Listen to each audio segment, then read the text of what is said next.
السلام علیکم ورحمۃ اللہ وبرکاتہ۔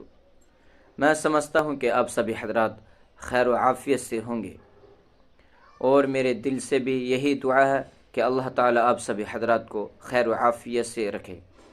کل 40 حدیثوں میں سے حدیث نمبر 3 بتائی تھی، آج حدیث نمبر 4 بتاؤں گا کہ نماز کی اہمیت کے لیے فرمایا رسول اللہ صلی اللہ علیہ وسلم نے، الصلاۃ عماد الدین، نماز دین کا ستون ہے۔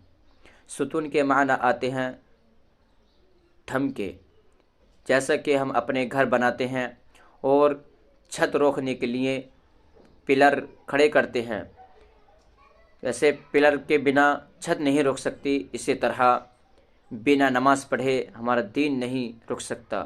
ہماری زندگی سے دین نکل جائے گا۔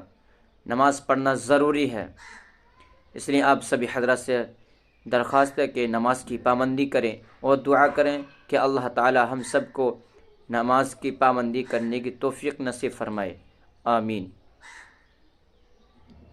دین کی بات شیئر کرنا صدقہ جاریہ ہوتا ہے، اس لیے آپ سبھی حضرات سے درخواست ہے کہ اسے زیادہ سے زیادہ شیئر کریں اور میرے یوٹیوب چینل کو بھی سبسکرائب کریں تاکہ آنے والی ویڈیو آپ حضرات تک پہنچ جائیں۔ السلام علیکم ورحمۃ اللہ وبرکاتہ۔